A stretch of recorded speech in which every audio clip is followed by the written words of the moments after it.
Hi, now it's time for that favorite assignment of yours, the revisions assignment.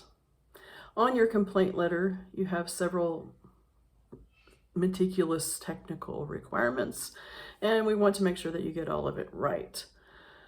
Also, I want to comment that the revisions assignment is an assignment where I have to actually see what you had and what you changed.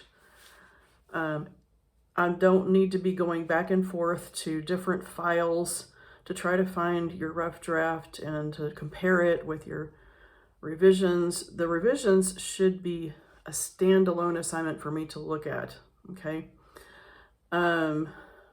So what I need to see is that you actually crossed something out and changed it, or you added something, or you drew an arrow to show that it should be in a different order, or something. So you need to make it very clear for me what you want me to grade on the revisions assignment and what you actually changed, okay?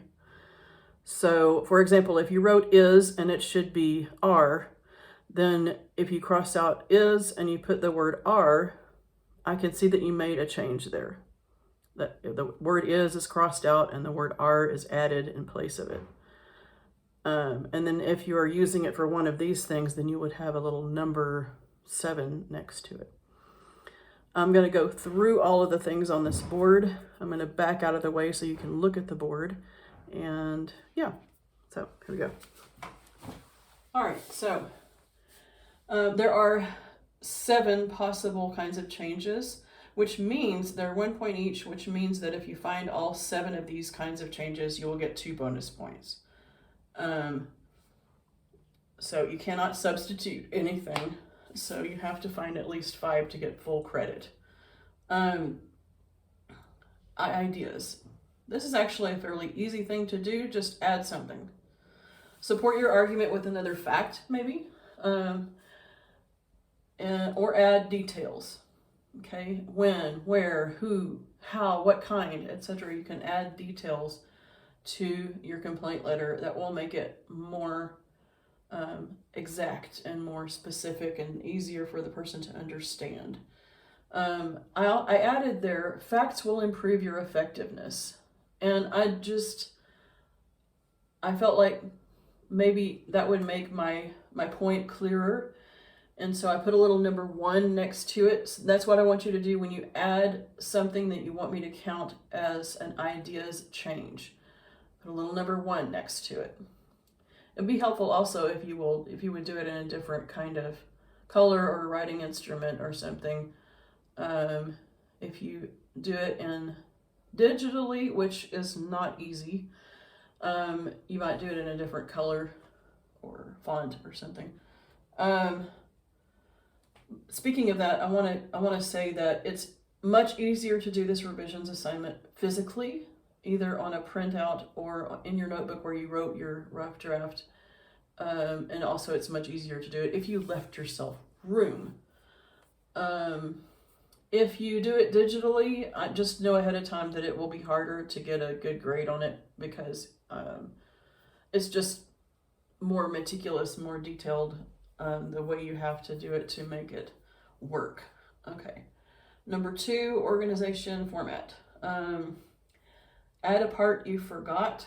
For example, if you didn't put the address, you didn't put the city, you didn't put the signature, you didn't put the salutation, whatever little part, look at the business letter link, again, to make sure that you put everything. I'm not going to know if you made up the address, okay? Just make it believable, all right? Number 3, organization. You can see that I have 2 organizations here. I left out the one for voice because in this particular one, I think you understand that the voice needs to be somewhat formal. And yeah, I'm not going to look at that. Organization, order, and paragraphs. Make sure that you have an introduction, an explanation, a demand, and a closing. Those are your 4 parts within the body of your letter. You might mark paragraph breaks with that symbol that I put there. Or you could possibly just draw a line where the paragraph is supposed to be broken and you didn't break it before. Change the word order. You could draw arrows to change word order or sentence order. Yeah. So that's another one. So we have 1, 2, 3 so far. Word choice, number 4, change a linking verb to an action verb. For example, the repairman was careless. Okay, was is a linking verb. So you need to change it, if you can, to an action verb. The repairman broke my door. See how much more effective that is? It's more effective to say the repairman broke my door than the repairman was careless. Broke my door is much more picturesque and makes the facts really clear. Change to more specific words. The soup made me feel bad. Bad is a very general word. It could mean a lot of things. But you could say the soup made me feel sick to my stomach. Now we have a more specific thing. So action verbs and specific words are preferable when you can. I know you may not be able to use them in every sentence. Speaking of that, as we're doing this, remember that you only have to mark one of each. You do not have to mark with a number every single change that you make. So just, don't worry about that. I'm going to be looking for 1, 2, 3, 4, 5, 6, 7. If I see all of them, you get 7 out of 5. If I see 2, 3, 6, 7, you get 4 out of 5. Okay. Number 5, sentence fluency. Break run-on sentences or very long sentences into 2 or more sentences. Okay, so if you have a sentence that's super, super long, like 5 lines long, then you probably need to break it into more than one sentence. If you have put 2 sentences together with just a comma or with nothing, then you need to fix that. You could put a little number 5 next to one of those kinds of things. You could also put a number 5 where you fix a fragment. The most common kind of fragment that I see in your writing is the kind where you have a compound sentence, but the second part doesn't have a subject. For example, we went to the beach and was beautiful. The second part needs a subject. Was beautiful is not a whole sentence. It's not clear in that sentence what was beautiful. We went to a beach and the sunrise was beautiful. Okay, now we have fixed the fragment. We can put a little number 5 next to it. Number 6, conventions.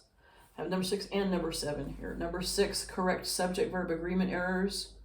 We went through a unit with that last quarter, so you should know how to do this. Also, I think we did that some last year as well. She don't care. That's incorrect. It should be she doesn't care, because she is third person singular and it takes the verb that has the S.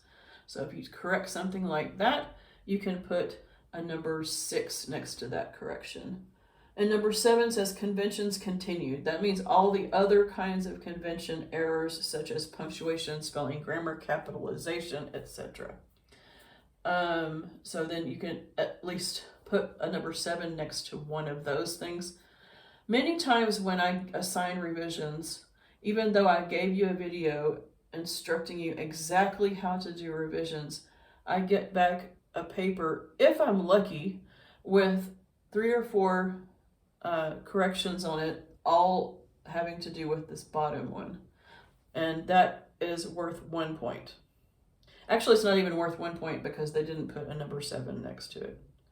So if you don't put any numbers, and all you do is this, I'll probably give you 1 point just for doing something. But I won't give you any more than that. Even if you correct a whole bunch of things that are all on number 7, I will only give you 1 point because you did not follow directions. You should correct as many things as you can and as you think will improve your writing. But for the revisions assignment, what I'm looking for is the numbers like that and making sure that they're correct and how many I have, how many different numbers I have. So on this, I have a 1 and a 4 and a 6, and those are the only things I changed. So I get 3 out of 5 for my grade. Okay, so when you are doing your final draft, You need to take your changes into consideration, and you also need to take into consideration any comments or edits that I put on either your rough draft or your revisions assignment. I might put changes or comments on any of those. So please pay attention to those things. Incorporate the things that you find and the things that I find, and anything else that you find as you're doing your final draft. You can make changes because you want your final draft to be as good as possible.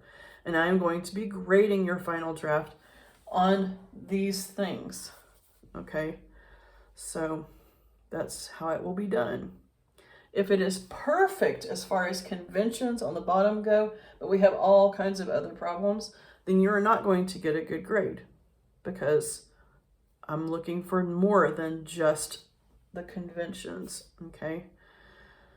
So be careful with that, and happy writing.